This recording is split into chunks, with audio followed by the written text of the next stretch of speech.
Hi, my name is Findlay Wolfe and I'm a licensed designer with Sizzix. Today we are looking at the signature block. I love this block. It's a good traditional block and it has loads of possibilities. So I've given you a couple different variations that you're going to be able to play with this piece. And I'm just excited to be able to show you. So today we're using, like I said, the signature block, which works on the Big Shot Plus and the Big Shot Pro machine. I've layered up a few pieces of my fabric already. Let's put another one on here. And we'll roll these through. I'm going to put my cutting pad below and on top. I'm going to give that a roll through. And so I have the basic parts for my signature.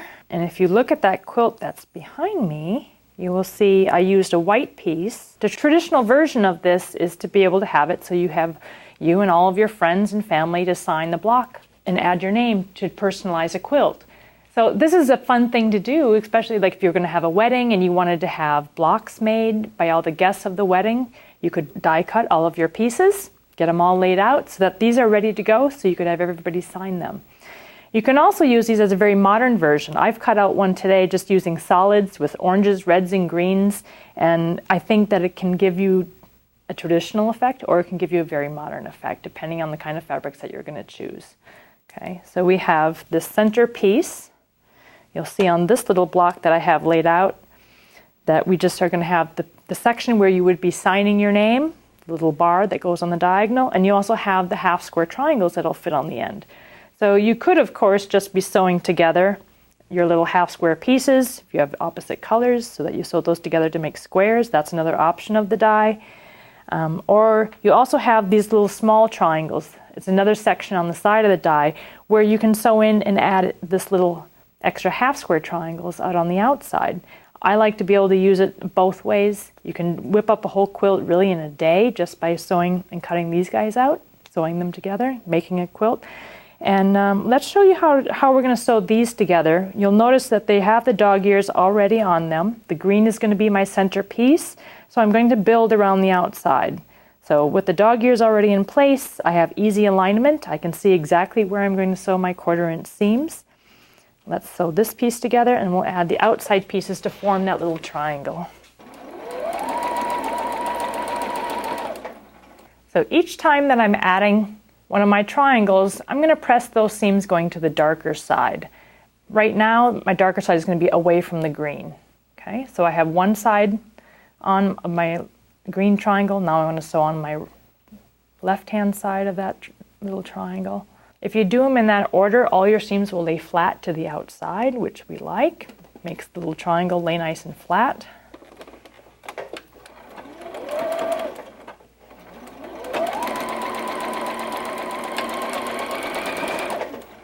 I'm also always back stitching.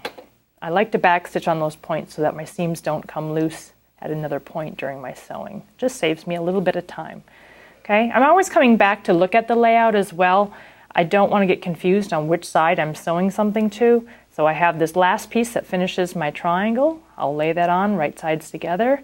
Again, those dog ears, you can see how nicely that fits in where it needs to line up.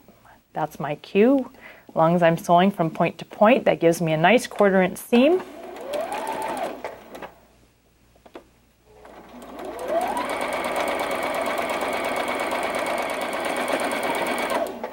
And then I'm going to press those seams. The seams are always going to the outside. So I will hit that with my iron, make it nice and flat.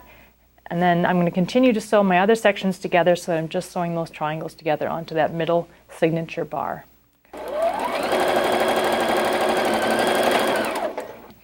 Now I've completed the corners that I'm going to sew onto this middle section. What I want you to notice, because of the dog ears, you have this extra 1/4 inch of fabric that goes beyond the point of that little green triangle. That means when I'm going to sew this together now onto this middle section, when I sew across, I'll be able to see exactly where I'm crossing so that I don't sew the points off. So having that already dog-eared on the die for you is going to make for ease of construction and give you accurate results. That is going to make the block really beautiful. So I'm going to lay these on here quick and get these sewn together. All right, so I've sewn my half square triangles on the outside of the block. I've given it a nice press so all of my seams are laying over in one direction. And then I'm able to just keep cutting more and more pieces. What's nice on those solids is you're always going to have various positions of all the different colors that you can lay everything out, and you can sew a bunch of blocks together to make a lot of various different sorts of patterns with it. So whether you're piecing that half square triangle on the outside or just using a full piece, you're going to have many different variations. So let's look at a couple of those.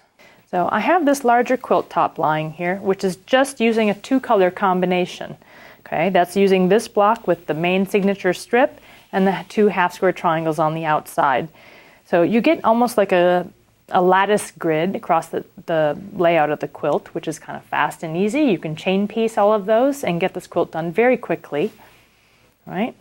You could be playing with multiple variations on your color. What I like then is that you can change it up. You could do a whole bunch of quilt pieces, a bunch of blocks together to make sort of a flying geese sort of a pattern. You could be playing with different colors that are lying on the outsides. You could be sewing them together to make little wreath-like shapes going on and changing that within every 4 blocks that you sew together, changing the color backgrounds. Even just by color placement, you could be doing a whole bunch of X's, and every time you make another block, you're getting a whole nother design element, just looking at your color placement and how you're dropping in different fabrics.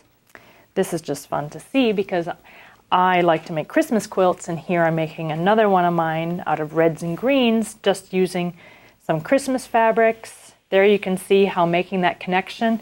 I'm actually making almost a strip quilt with lots of different colors going on the outside, but changing what's happening in the inside for just sort of a fun play on color placement. So let's take a look at this quilt behind me just one more time.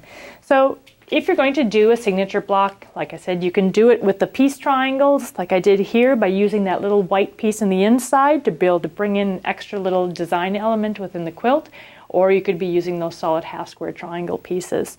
And then take it around to all of your friends, or a high school graduation project, or a wedding, any of these things where you're going to want to capture and save special moments. I'm having so much fun with this block. I hope that you'll have a great time, and I can't wait to see your signature blocks.